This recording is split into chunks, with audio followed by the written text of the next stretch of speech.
পাঠিয়ে দিচ্ছে। যাক, এবার একটু শান্তির আলো দেখতে পাবো। পাবেন মাস্টারমশাই, পাবেন। আমি গোপন সূত্রে খবর পেয়েছি এই মেজবাবুর মদতে কিছু দুর্নীতিগ্রস্ত মানুষ ও শহরে বসে কালো টাকার পাহাড়ে বসে একের পর এক পাপ কাজ করে বেড়াচ্ছে। আর এই পলাশগঞ্জ থানাটাকে তারা বাস্তু ঘুঘুর বাসা বানিয়েছে। আর সেই বাস্তু ঘুঘুর বাসা আমি একবার থেকে চুরমার করে দেবো। চলে যাবো, তবু আর যতক্ষণ দেহে আছে প্রাণ, প্রাণপণে সরাবো পৃথিবীর জঞ্জাল। এই বিশ্বকে শিশুর বাসযোগ্য করে যাব আমি, নবজাতকের কাছে আমার দৃঢ় অঙ্গীকার। আপনাকে ঠিক চিনতে পারলাম না। হচ্ছে পরিস্থিতি পড়াশ, প্রিয় ছাত্র পড়াশ, লেখাপড়া আর ছবি আঁকা ওর সঙ্গে কারো তুলনা নেই। এতদিন পরও আপনি আমাকে ভুলতে পারেননি মাস্টার মশাই। শুধু বাবাই নয়, আমিও তোমাকে বলতে পারিনি। বলে না, তোমার মনে আছে এই পেয়ারা বানানি তোমাকে আমি কত জানাতাম? আরে সেই ছোট্ট দুর্গা আজ এত বড় হয়ে গেছো। আজ সত্যি সত্যি আমার দিদিভাই হয়ে গেছো। এই হচ্ছে আমাদের সেই পড়াশ, যে অন্যায়ের কাছে মাথা নত করে না, টাকার পেছনে ছুটে নিজের আদর্শকে বলি দেয় না, অজানা জানার নেশায় সুখ শান্তি আদর্শ অর্পিত সন্তান।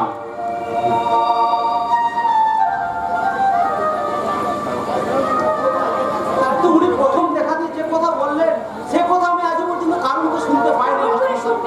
কেমন করে শুনবে তন্ময়দা? এখানকার মানুষ তো সব স্বার্থেই ঘুরে, স্বার্থেই নেতা মন্ত্রী হয়ে এক থেকে হাজার গুণ অর্থ বাড়িয়ে চলছে। এই অন্যায়ের বিরুদ্ধে হাজার হাজার শিক্ষিত ছেলে মেয়েদের শুরু করতে হবে আপসহীন সংগ্রাম। এই সংগ্রাম শুরু হয়ে গেছে মাস্টার মশাই। তাই এদেশের সমস্ত ছাত্রছাত্রীদের জাগিয়ে তুলব। তারপর সমস্ত সরকারি কর্মচারী, ডাক্তার, ইঞ্জিনিয়ার, নেতা, তেল মাখানো সব সাংবাদিকদের আমরা ঘেরাও করে বলবো, আমি পরশুরামের কঠোর কুঠার নিক্ষত্রিয় করিব বিশ্ব, আনিব শান্তি শান্ত উদার, আমি হল বলরাম স্কন্ধে, আমি উপাড়ে ফেলিব অধীন বিশ্ব, নবসৃষ্টির মহানন্দে মহাবিদ্রোহীর অনক্লান্ত, আমি সেই দিন হব শান্ত, যবে উৎপীড়িতের ক্রন্দন রোল আকাশে বাতাসে ধনিবে না, অত্যাচারীর খর্গ কীর্তন ভীম রণভূমি রণিবে না, মহাবিদ্রোহীর অনক্লান্ত, আমি সেই দিন হব শান্ত। আপনি ছোটবেলা থেকে আমাদের চেতনায় প্রতিবাদের মন্ত্র জ্বালিয়ে দিয়েছেন মাস্টার মশাই। তাই রাজনীতির মুড়ি ভাজা খেয়ে আমরা কখনো মিথ্যার আশ্রয় নিতে শিখিনি। সেই জানতে চাইনি বাবা, তুমি অনেকদিন পরে গ্রাম এসে তো একটু তোমরা গল্প করো, আমি মিষ্টি দোকানে মিষ্টি নিয়ে আসছি। আমিও গ্রামটা এবার ঘুরে আসি দুর্গা। কতদিন গ্রামটা দেখিনি, প্রায় 7-8 বছর হবে। তারপর একসঙ্গে বসে জমে নিয়ে মিষ্টি খাবো। আর তন্ময় বাবু, আপনার সঙ্গে জমিয়ে আলাপ করবো। চলি দিদি ভাই, চলি তন্ময় বাবু। আরে পড়াটা তো আকারে নিতে সুযোগ করে দিয়ে গেল। তোমার সাথে আমার কোনো কথা নেই। তোমার আমার কথা বিনিময়ের সুযোগ। তোমার সাথে আমার কোনো কথা নেই। আর 10 দিন হলো তুমি চাকরিতে জয়েন করেছো, কই তুমি তো আমাকে আগে জানাওনি। ভুল হয়ে গেছে দেবী, এবারের মতো ক্ষমা করে দাও। ঠিক আছে দিলাম। কি না বলো তো, তোমাকে ক্ষমা করে তুমি আমাকে তুমি আমার কে বলবো? চিরদিনই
জিজ্ঞাসাও করব না।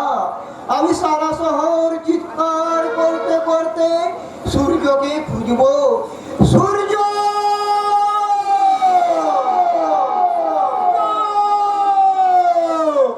তুই কোথায় গেলি রে বেটা? আজ 3 দিন হয়ে গেল, একটি বাড়ির জন্য বাড়ি এলি না। এই বুড়ো বাপটার কথা তোর মনে পড়ে না? আমি জন্মদিনই তোর মা পেটে ধরনি ঠিকই, কিন্তু বাবা মায়ের আদর স্নেহ থেকে কখনো বঞ্চিত করিনি। তবু আমি কেন তোর বাপ হতে পারলাম না? কেন কেন?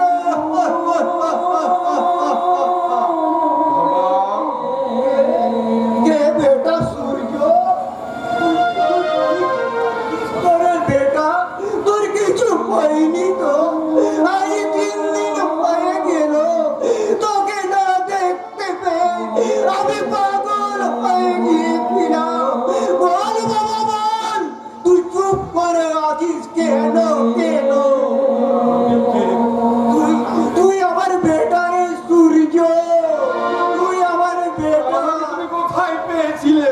রাস্তায় রাস্তায় তুই কাঁদছিলি, আমি তোকে বুকে তুলে নিয়েছিলাম। না না না, সূর্য সূর্য তাহলে আমি আজ চোখে দেখলাম সে কে? কাকে দেখেছিস রে সূর্য? সে আমাকে স্বপ্নে দেখাবে, আমার অজান্তে ঘুম পাড়িয়ে দে। আমি যখন চিৎকার করে ঘৃণিত সমাজের মানুষগুলোকে ছিন্ন ভিন্ন করে দেওয়ার চেষ্টা করি, সে তখন আমাকে মমতার আঁচল দিয়ে আমাকে শান্ত করে দেয়। এটা সূর্য, আজ তোর কি হলো রে? তুই কি সত্যি সত্যি পাগল হয়ে গেলি বাবা আমার? বলো বাবা, আমি সত্যি সত্যি আমি পাগল হয়ে গেছি। বলো বাবা বলো, আমার মাথায় হাত রেখে বলো, আমাকে তুমি কোথায় পেয়েছিলে?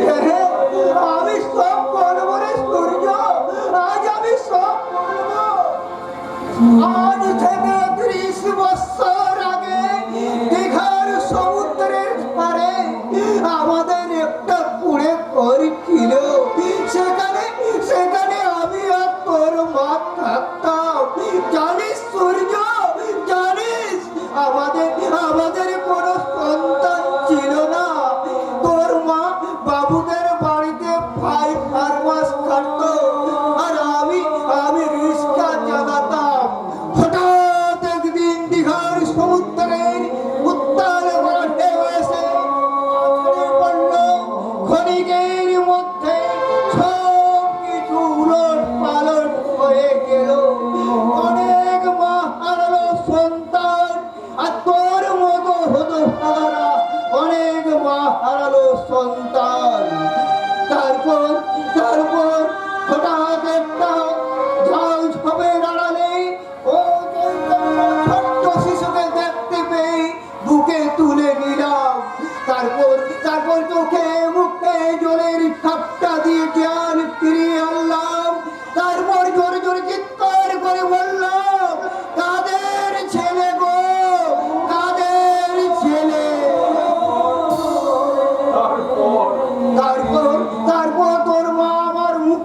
বললো না না এজ খেলে আমি কাউকে দেব না, এজ খেলে আমাদের, তুমি ওর বাবা আমি ওর মা, ভগবান ঈশ্বর হয়তো হয়তো আমাদের কাছে পাঠিয়েছে। আর তুমি চিৎকার বন্ধ করে দিলে বাবা। আমার আর কোনো উপায় ছিল না রে সূর্য, কারণ সেদিন আমি সন্তানহীন মায়ের বুকের ব্যথার কাছে হার মেনে নিয়েছিলাম রে সূর্য। তাহলে আমি সেই ছোট্ট শিশু তোকে বেকার মতো করে পিঠে করে মানুষ করে বড় করে স্কুলে ভর্তি করলাম। তারপর আমার কিছু কথা মনে আছে। স্কুলের ছেলেমেয়েরা আমার পরিচয় জানতে পেরে আমাকে ব্যঙ্গ করতো, বিদ্রুপ করে বলতো জন্ম পরিচয়হীন জানোর সন্তান। আর সেই দুঃখে তো তুই স্কুল ছেড়ে দিলি, আমাদের উপর রাগে অভিমানে ক্ষোভে খারাপ ব্যবহার করতে লাগলি। আর সেই দুঃখ যন্ত্রণা সহ্য করতে না পেরে তোর মা একদিন অজানা জোরে আমাদের ছেড়ে চলে গেল চিরদিনের মতো।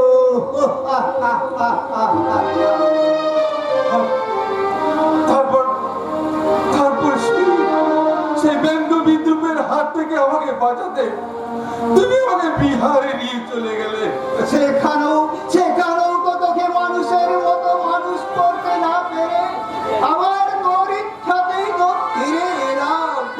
এর বেশি এই হতভাগা মানব পিতার কিছু জানা নেই রে সূর্য, কিছু জানা নেই। সেদিনে সেই ভক্তর জলোচ্ছ্বাস এই সূর্যকে ভাসিয়ে নিয়ে গেলে জিন্দেগির যন্ত্রণা সহ্য করতে হতো না, তাকে নতুন করে জানতে হতো না কে তাকে পয়দা করেছে, নতুন করে জানতে হতো না কার পর্বে পাপ দেহটা একটু একটু করে বড় হয়েছে, নতুন করে জানতে হতো না কার রক্ত তার শরীরে বয়ে বেড়াচ্ছে।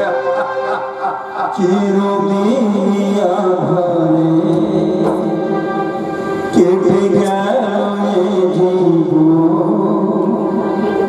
কেউ তো হাতে কাছে আসে চিরদিন কেটে গেলে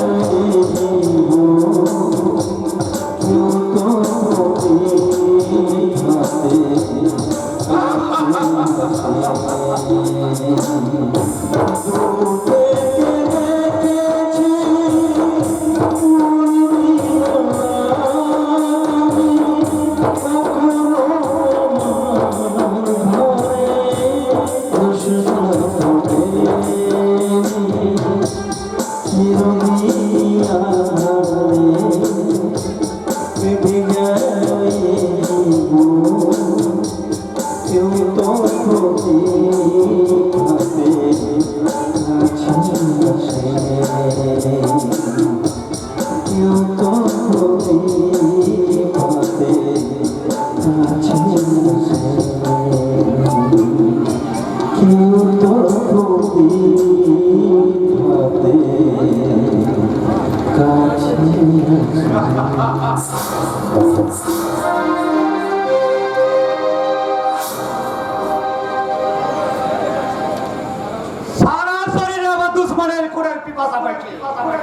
আমাদের পয়লা নম্বর দুশ্মন ওই সালা ভাস্কর শেখ, ওই সালা সূর্য, যে সালা কোদাল খিলাপি করে আমাদের সব চাল ভেস্তে দিয়েছে, ওদের আমরা ছাড়বো না। স্বদেশ হয়ে যাবে জনবাবু। যাই যাবে, তবে ওদের আমরা ছাড়বো না, কিছুতেই না। প্রয়োজনে স্বদেশ পট্টনের পুকুর চুরি করবো, প্রত্যেকদিন ওইটা দেখেতে ডাঙায় তুলবো। এরকম করেন জনবাবু, टाइगर के लिए जान दरकार হলে और भी मुस्तान लिए जान लेकिन ওখানে গিয়ে ছিপ হাতে বসে থাকলে হবে না টান দিয়ে রুই মাছটাকে টানতে তুলতে হবে ওনি আপনি ভাববেন না জান তো পাক্কা খেলাড়ি চার দিয়েছি সব ছুড়ে নিয়েছি এবার আস্তে আস্তে টান মারবো থাকবো থাকবো থাকবো কেজি রুইটাকে গেলে আপনার জানে করে দেবো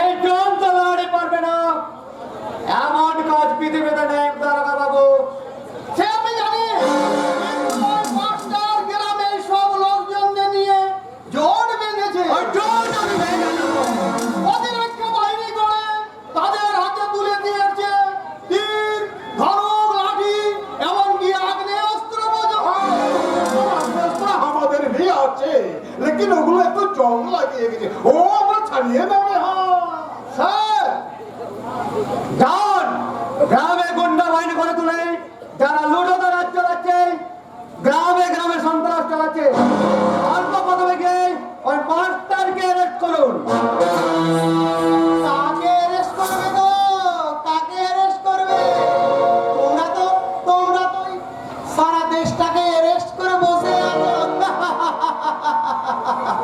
দেশের সততাকে দুর্নীতির কালোবাজারে নিলাম করে দিয়েছে দেশের সভ্যতাকে গলা টিপে হত্যা করেছেন হত্যা আর দেশের পার্লামেন্টে ভিড় জমিয়েছে আপনাদের তৈরি করা ওই মেকি নেতা আর মন্ত্রীরা তাই তো সারা দেশটাই পঙ্গু অথর্ব আর আমরা এই পরাধীন দেশের পরাধীন গণতন্ত্র আরে তুই কোন বিদেশি মহাপুরুষ এত বড় ভূভারত থাকতে এই আমাদের ডেরাই কেন দেখতে এলাম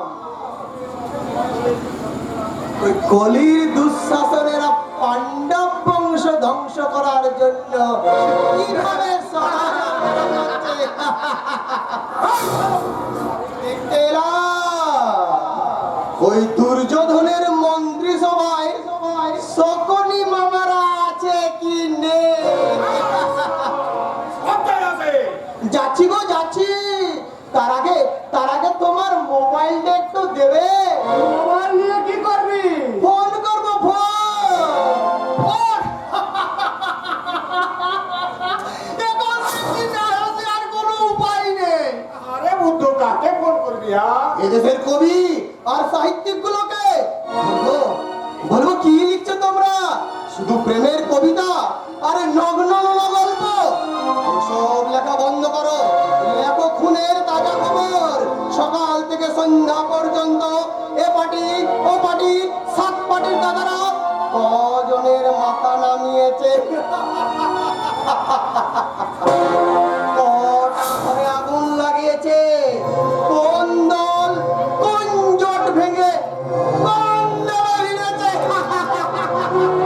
কথাটা তুই বন্ধ বলিসনি যত দল সরকার তত খারাপ সরকারের মাথায় পা দিয়ে আমরা বলতে যাবো আমাদের সবাই তবে সাবধান ওই বিনয় বাদল দীনেশের রক্ত বীজেরা এখনো বিলুপ্ত হয়ে যায়নি তাই চেতনার কলম হাতে নিয়ে হাজার হাজার মানুষের পাশে দাঁড়িয়ে জেহাদ ঘোষণা করেছে ওই গ্রাম বাংলার মাটির শিক্ষক দেশ মাস্টার এক হাতে তার শাসনের বেদ অন্য হাতে বিবেকের চাবুক কণ্ঠে হয় বাণী আমি বিদ্রোহীর অনক্লান্ত আমি সেই দিন হবে শান্ত যবে উৎপীড়িতের নন্দন রোল আকাশে বাতাসে ধরিবে না অত্যাচারীর খড়গ কৃপান ভীমরা নেবে না আমি সেই দিন হবে শান্ত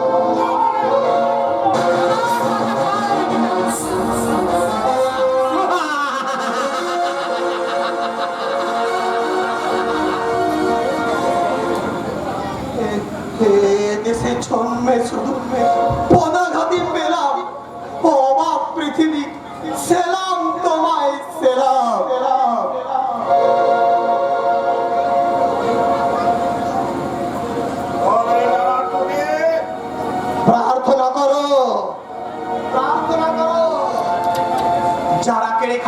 150 কোটি মানুষের মুখের গ্রাস যেন লেখা হয় আমার বুকের রক্তে তোদের সর্বনাশ।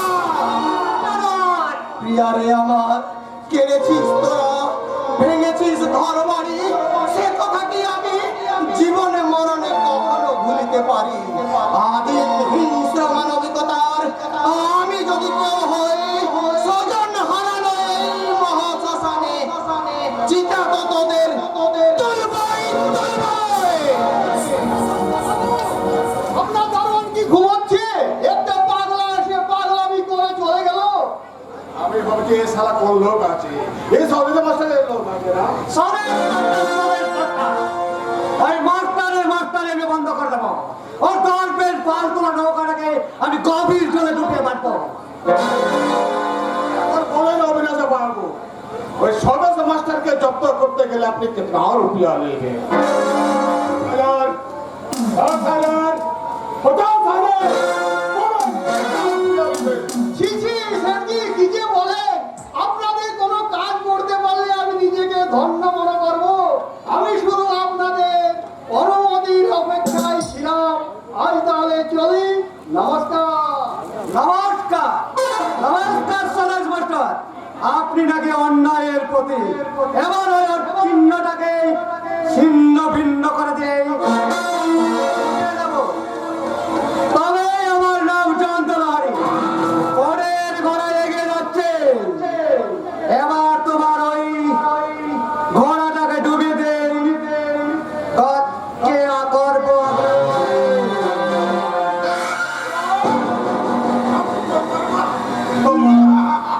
তোমারে ওই দুর্গা দুর্গা।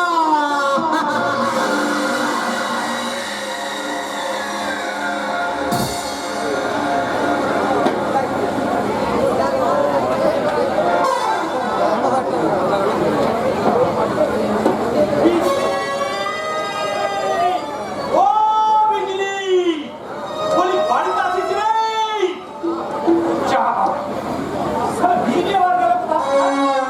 কি ব্যাপার ভাই, দরজা জানলা নিশ্চয় ঘুমিয়ে পড়েছে। কি করি স্যার, দরজা টোকা মার।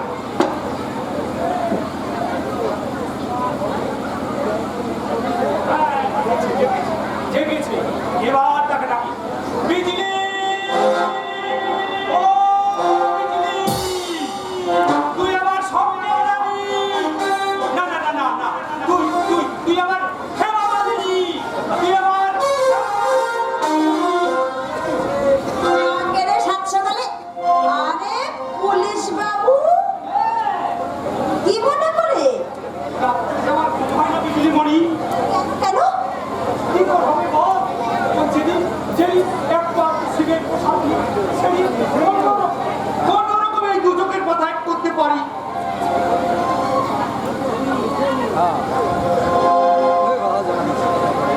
আরে সেদিন মনে পড়ছে, সেদিন সে রাত্রিবেলায়, হ্যাঁ সেদিন রাত্রিবেলায় তুই ওখান থেকে এসে রাস্তায় বাবা বন্ধুরা প্রসাদ পেয়ে নিয়ে সোজা বাড়ি ঢুকে দেখি সারা মা কালীর মতো ছেটা আছে, ছেটা হাতে দাঁড়িয়ে সচলে দেব। ওরে বাপরে বাপ, কি বলবো রে বিজলি, এই সপাং করে ছেটা করে আমার নেশাটা কাটিয়ে দিলে না। বেশ করেছে, বেশ করেছে। তা আমার কাছে এসেছিলে কেন? কি চাই? তোকে কি বললে? না, না, ইয়ে, মানে, তুই তো এই ফটকে ভর্তি ঘুরে বেড়াচ্ছিস। এই পুলিশ বাবু, বলছিলাম, এই ভোলানাথের লোক ছেড়ে গিয়ে একটু কারেন্ট দেনা মারি। এই সালা পুলিশ বাবু, যাবি এখান থেকে। আমার করে তাড়িয়ে দিচ্ছি, বলি তোর প্রাণে কি এতটুকু তো আমার নেই। এই বেশি ফ্যাক্স করিস না তো, যা ভাগ এখান থেকে, আমি এখন ঘুমোতে যাবো। এই, আমিও যাবো। কি বললি? আমার বড় চোখ করে টাকা ছিল মারি, তাহলে আমার এই জান বেজান হয়ে যাবে। বিজলি, আমি কি তোর চোখ থেকে বলতে পারবো না? তুই আমার লাইলি, আমি তোর মজনু, তুই আমার মেহবুব, আমি তোর মেহবুবা। আরে বুদ্ধ, তোর দিলে বহুত প্রেমের পিয়াস তাই না? যা বলেছিস এখানে গান গানা মারি আরে সালা আমার গান শোনার তোর বহুত শখ তাই না? হবে না তোর ওই গানের তালে তুমি কোমর ধরে আমার নাচতে ইচ্ছে করছে রে আরে বলে দাও। কোমর তো নয় রে যেন একবারে পদ্ম ফুলের পাপড়ি আর আমি সেই ফুলের উপর বসে থাকা মধুকর মৌমাছি এই বলে শোনো, তুই যাবি এখান থেকে নাকি আমি তোর গলা ধাক্কা দিয়ে এখান থেকে? আরে যাচ্ছি, তোরা ধাক্কা দিলেন। বিজলি, তুই আমার ভুল বুঝিস না। আমি তোকে ছায়ার মতো অনুসরণ করি কেন জানিস? ওই শালা জানতো, হ্যাঁ ওই শালা জানতো, আর ওই শালা অমৃতলাল ওদের কুনজর তোর উপরে পড়েছে। ও বেটারা যে কোনো সময় অঘটন ঘটিয়ে ছাড়বে, সাবধান থাকবে। আর হ্যাঁ, এই পথঘাট একটু দেখে শুনে চলবি। আর যদি কোনোদিন কোনো বিপদে পড়িস, সেদিনে খোলা রাখবি, সেদিনে খোলাই